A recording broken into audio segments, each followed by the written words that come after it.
नमस्कार देवी और सज्जनों, व्यालोकवाणी में आप सभी का स्वागत है।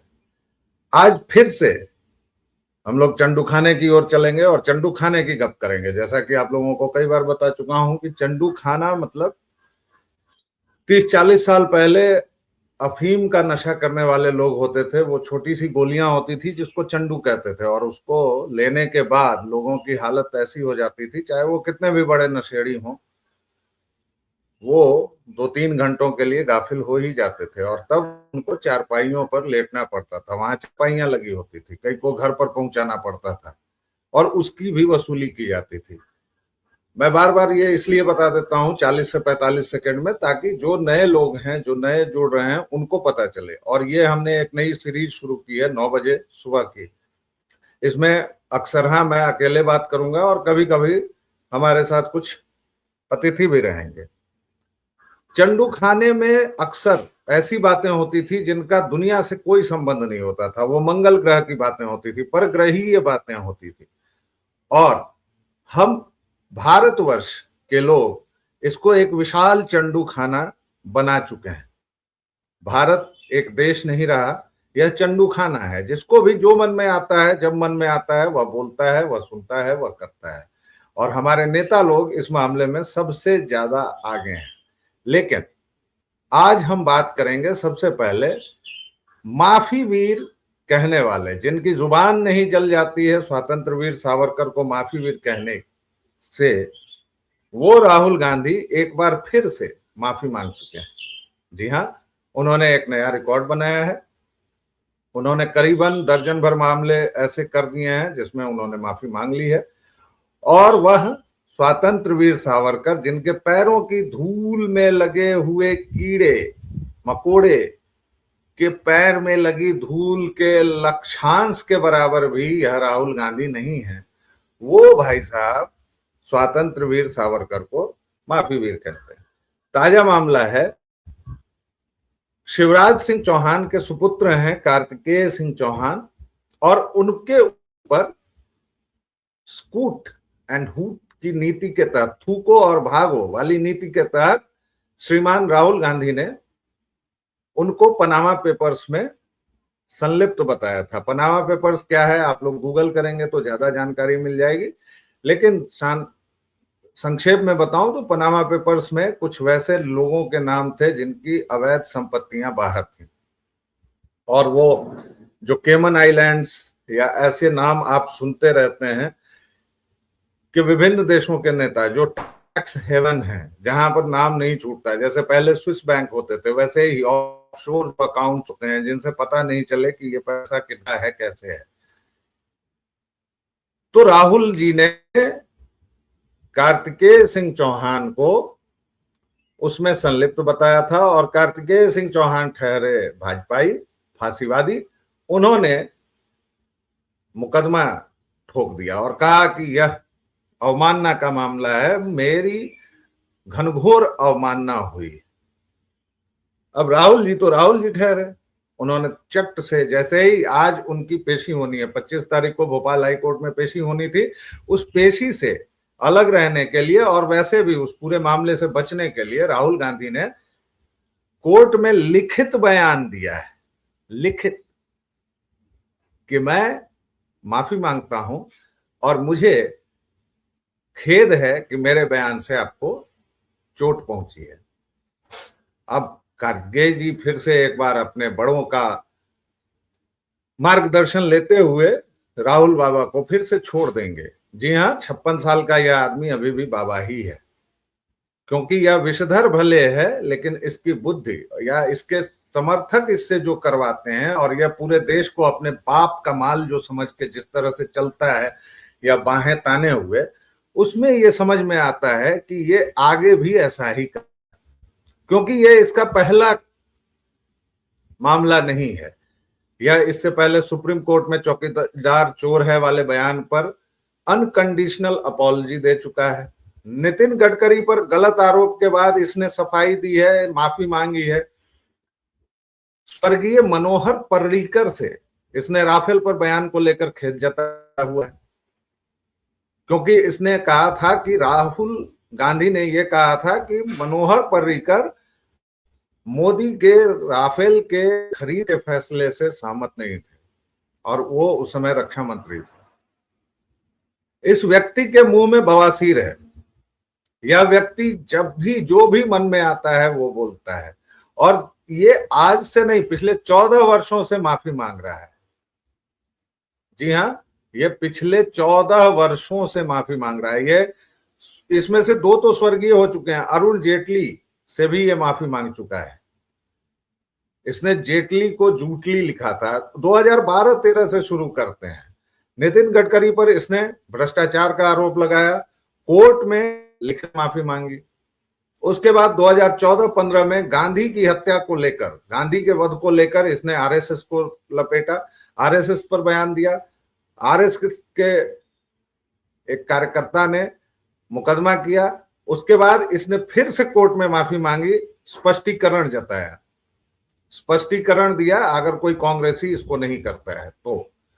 उसके बाद इसने 2018 में अरुण जेटली को जूटली लिखा, फिर ट्वीट में खेद जताया।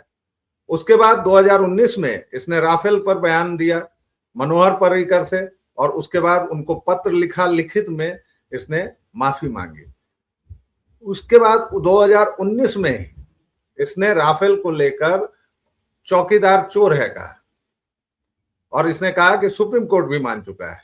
फिर इसकी शिकायत हुई, फिर इसने लिखित बिना शर्त माफी मांगी।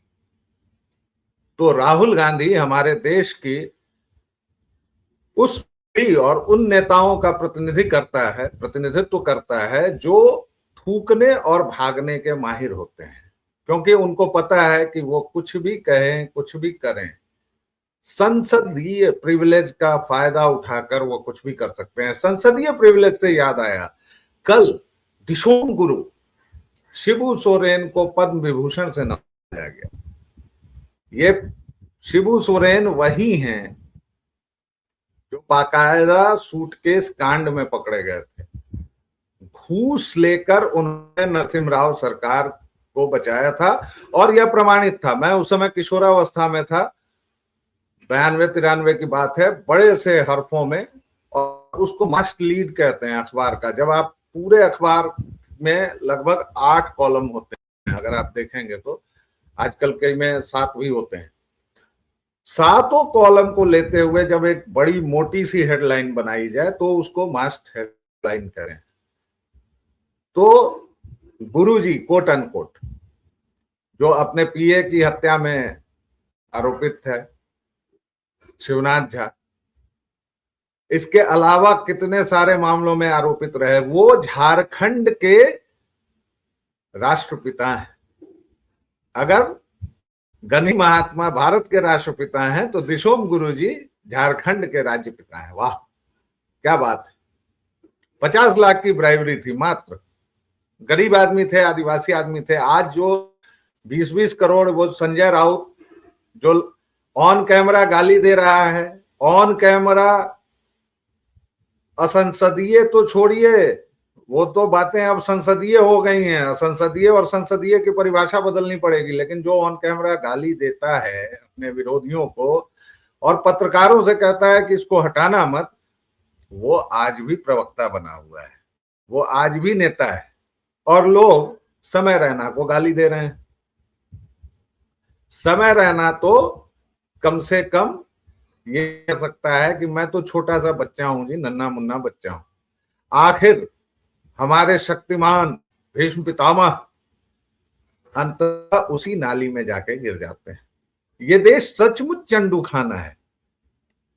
जिस मुकेश खन्ना ने अपने 65वें 67वें साल में अश्लील कहा और तमाम तरह की बकैतियां की, वो जाकर वो 24, 27, 30 साल के समय रैना के पैरों में गिरकर कोलैब करते हैं। कोलैब समझ में आप? जी हाँ, एक एडवर्टीजमेंट बनाते हैं जिसमें बाकायदा अपनी तुतलाती हुई आवाज में समय रैना और मुंह में थूक भरे हुए आवाज में वही समय रैना जो एक गंभीर बीमारी से पीड़ित बच्चे का मजाक बनाता है, तथाकथित मजाक बनाता है। वो मजाक नहीं है, वो जूता खाने वाला काम है। वही समय रैना जो अपने जीजा अपने बहन पर घटिया किस्म के जोक करता है, वही समय रैना जिसके शो में रणवीर इलाहाबादिया नाम का एक और यूट्यूबर, एक और घटिया पैदाइश मानवता की, माँ बाप की तरफ से उनके संभोग के क्षणों को देखने और उसमें पार्टिसिपेट करने का कार्य किसी तीसरे को देता है, उसका परिणाम ये होता है कि आज पहले से ज्यादा दाम नेटफ्लिक्स पर आता है और 5 करोड़ लगभग लोग उसको देख चुके हैं। अब अगर मैं इस देश को चंडू खाना कहता हूं तो क्या गलत कहता हूं? उस समय रैना को अनुपम खेर, आदित्य राज कौल जैसे तमाम कश्मीरी हिंदुओं ने इसलिए सपोर्ट किया क्योंकि वो कश्मीरी है, कश्मीरी हिंदू है।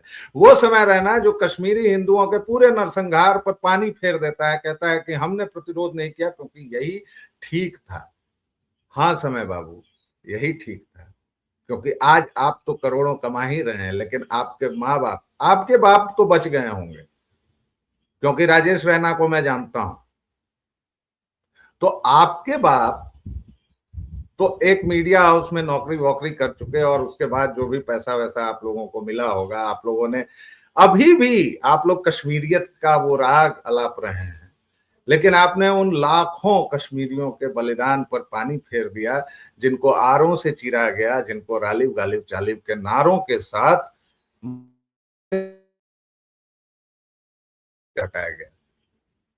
लेकिन उसी में एक और मजे की बात है कि माता खीर भवानी की पूजा हो रही है और उसमें फारूक अब्दुल्ला और उमर अब्दुल्ला हिस्सा ले रहे हैं। चलिए उमर अब्दुल्ला तो मान लेते हैं कि वो इस देश के, सॉरी, इस देश के एक राज्य के, कश्मीर मतलब उन लोगों की नजर में तो एक अलग देश ही था, तो कश्मीर के मुख्यमंत्री हैं, चलिए उनको करना पड़ा। लेकिन फारूक अब्दुल्ला को क्या हुआ है, महबूबा मुफ्ती को क्या हुआ, अनंतनाग में शिव मंदिर में पहुंच गए, हालांकि जिहादियों ने अपनी जात और महबूबा को उनकी औकात दिखा दी और वहां पर नाराए तकबीर अल्लाह अकबर के नारे बुलंद की। लेकिन कश्मीरी हिंदू जो समय है या आदित्य राज कौल टाइप के हैं, या फिर मान लीजिए वो एक जिन्होंने राहुल पंडित है, जिन्होंने शिकारा विकारा टाइप लिखा है, ये लोग किस घटिया मानसिकता के शिकार कि अभी भी इनको कश्मीरी दिख रही है, अभी भी इनको जैसे लोगों को बंगालियत दिखती है। पीढ़ी दर पीढ़ी ये कटते गए हैं, लेकिन इनको कश्मीरियत से छुट्टी नहीं मिली है। बैक टू दिशोम गुरु शिबू सोरेन, पद्म विभूषण मिला, और मैं एक मामले में बड़ी तारीफ करता हूं मोदी जी की, उन्होंने पुरस्कारों की भद्द मार दी है, ऐसे ऐसे लोगों को दे दिया है। आप प्लीज वो सब नाम मत लाइएगा भाई कि फलाने जंगल बनाने वाले को दे दिया, ठीक है दे दिया, 20 अच्छे नाम और एक एकता कपूर, हिसाब बराबर। 40 अच्छे नाम और एक शिबू सोरेन, हिसाब बराबर से अधिक आगे साहब। 50 अच्छे नाम और एक मौलाना मुलायम सिंह यादव, हिसाब बराबर। दर्जनों अच्छे नाम और एक रणवीर सिंह, हिसाब बराबर। मोदी जी ने पुरस्कारों को कमाल का बना दिया है। मतलब अगर कोई चंडू खाने का निवासी ना हो तो वह इन पुरस्कारों से उसी तरह भागे जैसे कोई खजहा कुत्ता पेट्रोल देख के भागता है। कम से कम पद्म विभूषण और पद्म पुरस्कारों से तो वो भागेगा ही, क्योंकि मोदी जी ने ऐसे ऐसे लोगों को दिया है, ऐसे ऐसों को दिया है, कैसे कैसों को दिया है। और उसी में यहाँ के विपक्ष को देखिए कि कल उन्हीं पद्म पुरस्कारों के में एक लखनऊ के डॉक्टर साहब हैं, डॉक्टर अनिल, उनका मैं उपनाम भूल रहा हूं, जो कई सारे सीरियल्स में भी आते हैं। वैसे वो मतलब कमाल की बात है कि वो वैज्ञानिक टाइप के आदमी हैं, डॉक्टर टाइप के आदमी हैं, और वो भाई साहब बहुत अच्छे कलाकार भी हैं। 83 साल की उम्र है उनकी, अवस्था है।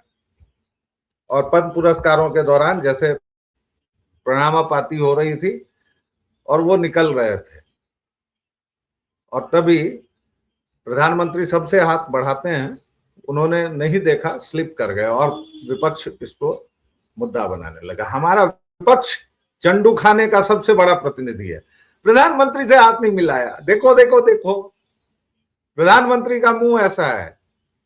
प्रधानमंत्री G7 में गए, डोनाल्ड ट्रंप ने बाएं से फोटो ली, मेलोनी ने ये कर दिया।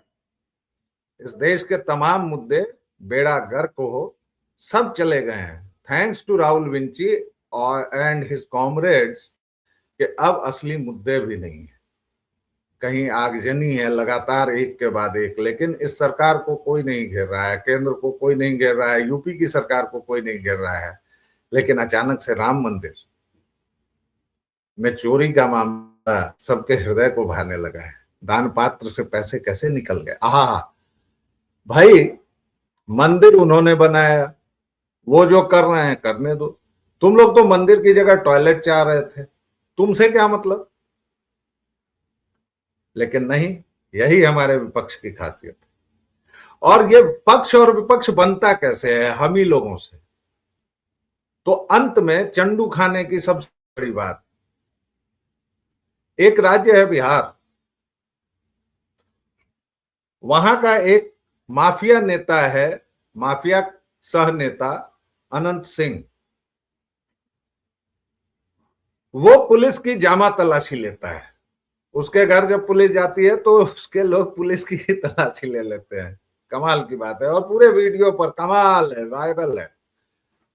और वो पुलिस एक निहत्थे,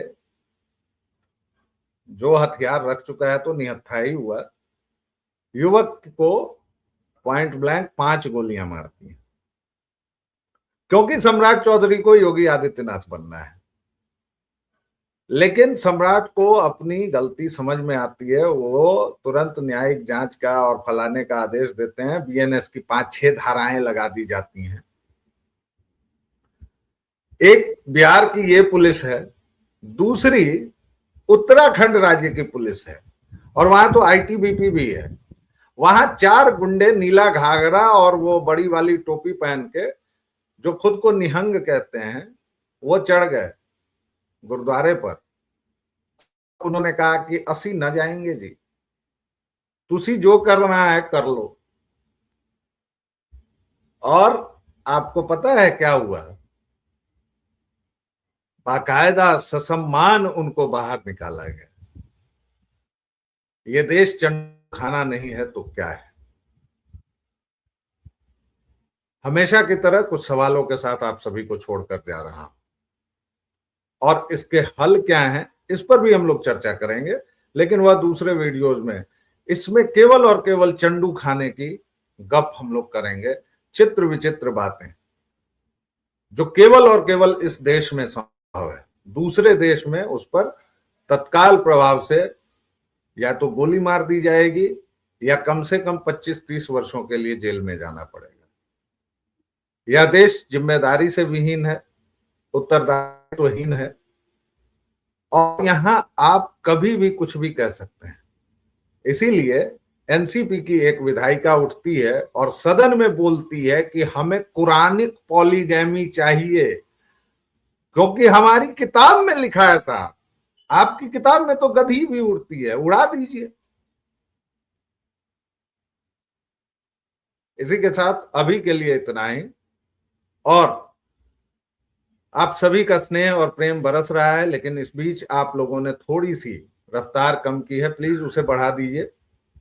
और हमारे कई साथी यह कहते हैं कि आपके व्यूज कम हैं, आपकी रीच कम है।